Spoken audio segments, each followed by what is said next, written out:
दोस्तों, जैसे कि आपको पता है सुप्रीम कोर्ट में एक केस चल रहा है जिस पे कल सुनवाई हुई थी और अगला डेट जो है 17 मई को है। उसमें बीडीएस का कट ऑफ जो है कट ऑफ पर्सनल कम करने का है। लेकिन एक और चीज़ इसमें आई है जो मैं बता रहा हूँ कि एमबीबीएस की कितनी सीटें खाली रह गई है। बीडीएस के अलावा एमबीबीएस का भी कोर्ट ने मांगा है एफिडेविट में जवाब की लिख के दीजिए कि कितनी सीटें वैकेंट रह गई है एडमिशन के बाद। मैं आपको ये बता रहा हूँ और इससे हो सकता है कि एमबीबीएस की सीटें अगर कुछ जो मैंने आप बताया था कि सीट ब्लॉकिंग हुई थी तो उस वजह से 20-25 मैंने अप्रॉक्स आपको बताया था 40-50 तक, मतलब 20-25 से 20 से कम तो नहीं, मतलब ज़्यादा ही आएगा।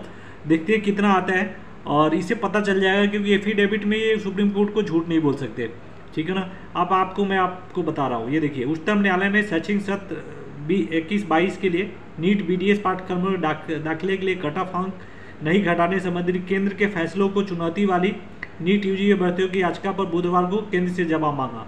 न्यायमूर्ति DY चंचूड़ और न्यायमूर्ति संजीव खन्ना और न्यायमूर्ति सूर्यकांत की पीठ ने केंद्र को नोटिस जारी किया और एमबीबीएस पाठ्यक्रमों, देखिए यहाँ एमबीबीएस पाठ्यक्रमों और बैचलर ऑफ डेंटल सर्जरी दोनों पाठ्यक्रमों में दिए गए प्रवेश में कटौती के बाद पात्र उम्मीदवारों की कुल संख्या जैसे विशिष्ट बिंदुओं पर जवाब मांगा है, ठीक है ना। अब इस 17 को ये पता चल जाएगा कि एमबीबीएस की टोटल सीटें कितना वैकेंट है और कितने ने एडमिशन लिया टोटल सीट में, कितना वैकेंट है। उसी तरह बीडीएस का भी पता चल जाएगा, ठीक है ना दोस्तों।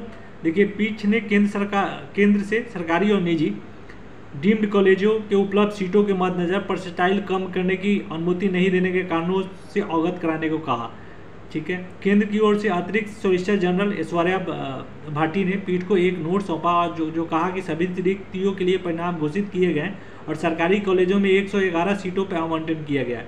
पीठ ने कहा कि डेंटल काउंसिल ऑफ इंडिया ने 6 अप्रैल के अपने पत्र में सीट रिक्त होने की बात स्वीकार किया है और कहा है कि 20,000 में से केवल 9,000 सीटें भरी गई है, मतलब 11,000 बीडीएस का सीटें खाली है।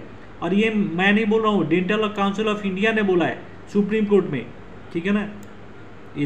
तो वो जज ने इस बात को कोट किया कि देखिए डेंटल काउंसिल ऑफ इंडिया ने 6 अप्रैल को अपने पत्र में ये बोला है कि 20,000 में से 9,000 सीटें ही भरी गई है। उच्चतम न्यायालय ने 29 अप्रैल को बीडीएस दाखिले के लिए कट ऑफ अंक नहीं घटाने के केंद्र के फैसले पर विचार करने को कहा था। अब देखिए अब जो है 17 अप्रैल को, और बताता हूँ 17 अप्रैल को जो है स्टूडेंट के फेवर में जो डिसीजन आने का पूरा चांसेज है। रीजन ये है कि सीटें खाली होगी जब गवर्नमेंट अब एफिडेविट फाइल करेगी तो उसमें बीडीएस और एमबीबीएस की पूरी सीटें खुल के आ जाएगा कि कितने सीटें खाली है, ठीक है दोस्तों। और उससे क्या होगा कि आपके फेवर में डिसीजन आएगा क्योंकि वो सीटें वेस्ट नहीं जा सकती, कोई नहीं चाहेगा कि वेस्ट चला जाए। सीटें बीडीएस का भी बहुत ज़्यादा है, एमबीबीएस का पता नहीं कितना आता है, देखते हैं। देखिए supreme court seeks centre specific reply on the lowering of cut off marks for NEET BDS course. देख रहे हैं supreme court on Wednesday same है sought the reply for pre prefer NEET use as pen challenging the centre decision refusing to lower percentile to qualification of NEET BDS course for the academic session 2021-2022। अब base देखिए, अब यहाँ पे ये specific point देख रहे हैं, ये क्या बोला गया है, total number of eligible candidate after deducting admission granted for MBBS course and BDS course, the total number of vacancies in all India and state Kota and total number of seat available in government college and private deemed college. तो ये affidavit में बताना है और इससे supreme court में जब सरकार बताएगी कि बीडीएस एमबीबीएस में कितने बच्चे एडमिशन ले लिए, स्टेट का भी और प्राइवेट का, और ऑल देखिए ऑल इंडिया कोटा भी आ गया, स्टेट कोटा भी आ गया, गवर्नमेंट कॉलेज और प्राइवेट कॉलेज और डीम्ड भी आ गया, तो सबका आपको एग्जैक्ट पता चल जाएगा 17 तारीख को कि कितनी सीटें खाली है, ठीक है ना। अब देखिए the bench also sought to know the reason from the centre for not allowing it to lower percentile and make wake of available seat it government and private deemed college.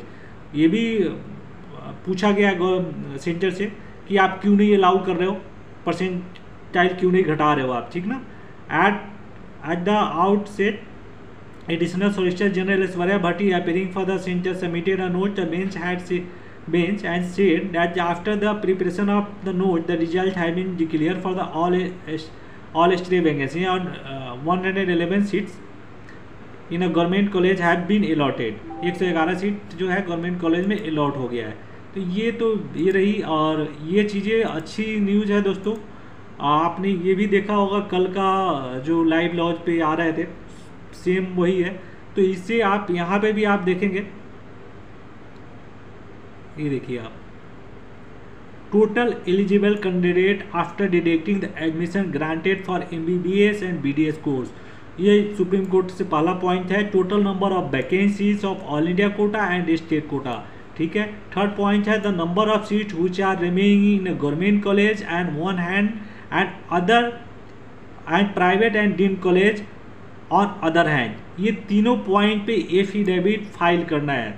तो दोस्तों एक तरह से आप लोगों के लिए खुशखबरी है, जो बच्चे MBBS के लिए भी ये कर रहे थे उनको भी एग्जैक्ट पता चल जाएगा कि कितना सीटें हैं, और आपके फेवर में जो डिसीजन आने का पूरी चांसेस है दोस्तों, क्योंकि सीटें खाली होगी तो जो सुप्रीम कोर्ट बिल्कुल नहीं चाहेगा कि वेस्ट जाए।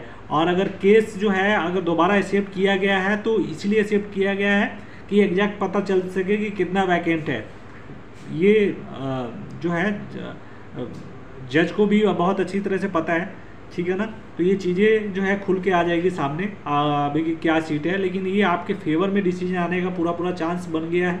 तो देखिए अगला डेट 17 तारीख को है, तो क्या होता है, ठीक है दोस्तों। अगर चैनल पे नया है तो सब्सक्राइब कीजिए।